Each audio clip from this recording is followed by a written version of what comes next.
Action. Hi there, Steve McGee in Parliament again. Second week for the year, and we're getting towards the end of our sitting week. It's Thursday afternoon, 10 to 5, getting close to the bells and voting on legislation this week. It's been a big week again, and some of the events that have been on this week in Parliament. Well, today was an amazing day. We had Special Olympics Victoria here today, handing out awards to all the competitors from Victoria that were in the Special Olympics. I think it was in, I can't remember now, Berlin I think they competed in, and it's great to see those competitors. It's just inspiring, and we'll put some photos up on our Facebook page about it. But yeah, and just to remind you, there will be Special Olympics Australia next year. I think it's October next year here in Victoria. 1,000 competitors down at Albert Park.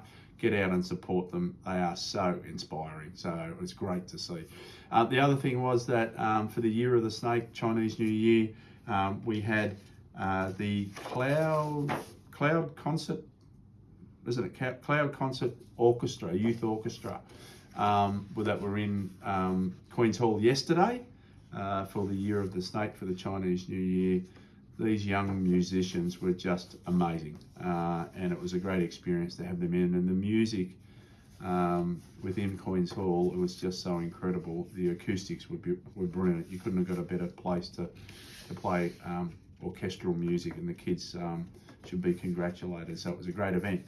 Had a meeting on Tuesday afternoon, evening with the Democratic Party, or the People's Democratic Party of Turkey. It was great to meet up with them because it was to hear about their system, and they wanted to come and learn about the Australian political systems. They've been to Sydney, Canberra, Perth, and came into Melbourne to talk about the differences or similarities between the political system. They have something like, I think it's 600 members of Parliament. It's a national Parliament. The People's Democratic Party, I think, only have about 70 or 78 members. But it was great to have them here, and it was great to learn from them, and they were really pleased to see and learn from what happens in Australia in regard to politics, whether that be good, bad or indifferent, I don't know. Greyhound Racing Victoria were here yesterday. There's the big Australian Cup on Saturday night out at Broadmeadows, so get out to the Meadows. If anyone supports Greyhound Racing, it's a big industry, over 4,000 jobs, many hundreds of millions of dollars contributed to the Victorian economy. They brought in some greyhounds yesterday, just absolutely magnificent animals, beautiful animals. And some of them were racing dogs, and some of them were retired. And of course, we have, as an outcome of that, the greyhound adoption program. Little greyhound there, he's been adopted. But they do great work, and let's support our greyhound industry in regard to the industry itself, but also the adoption program. So if you're looking for a great dog, couldn't recommend greyhounds more highly as a retired dog and in your household, and everyone speaks highly of them. They're fantastic.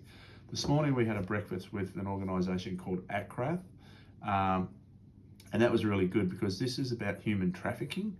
And there are 41,000 people in Australia that have either been trafficked or are affected by human trafficking. Obviously, we don't know about it a lot. There are products that we purchase in Victoria. It might be coffee and tea and other products like that we purchase. Actually, I just have to have a list in my pocket. But there are products that we purchase that are from countries that do human trafficking. And actually this list of products, and you won't see it because you won't be picked up on the camera, but it actually tells us which products you can buy from different stores that are not non-human trafficking countries, which is great, or non-human trafficking products. But as I say, 41,000 people. ACRAF are an organisation that support these people in many different ways, but also are trying to stop human trafficking. They work very closely with the Australian Federal Police and other agencies such as the Victorian Police, and I wasn't aware that we had 41,000 people affected, and we need to keep an eye out for that. We need to stop it. There's no need for it. And we need to support ACRAF in all the great work that they do. Hopefully I'll have some more information about that and put it up on my Facebook site.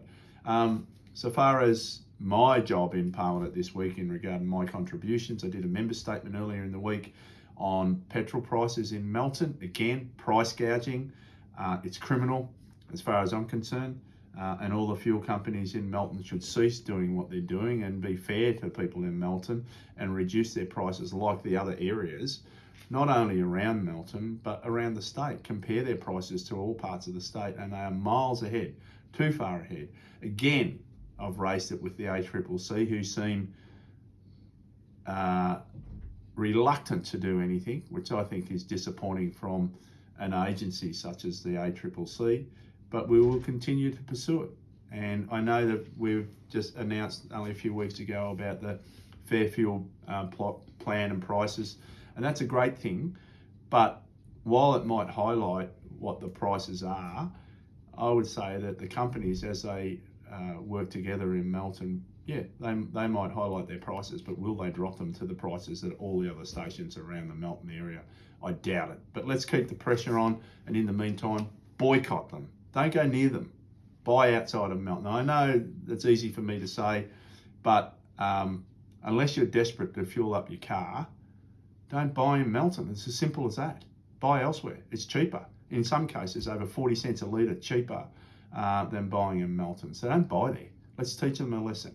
And then don't come knocking on my door and say, what are you doing if you're continuing to support them at 40 cents a litre dearer? It's crazy. It's absolutely crazy. We're doing what we possibly can, and we'll continue to pursue it until we get them to reduce their prices. And we will try and get an independent operator coming into Melton, let me assure you of that. So there was that. Legislation-wise, regulation legislation I spoke on today. This is just cleaning up some, I think it was 14 different bills or pieces of legislation. So cleaning that up and making it easier for people to understand and work with. And there was an energy bill yesterday that we spoke about. And again, that's making it better for everyone. So that's enough from me today. Back in Melton tomorrow, and we'll catch up with you when we get out there. Thanks very much.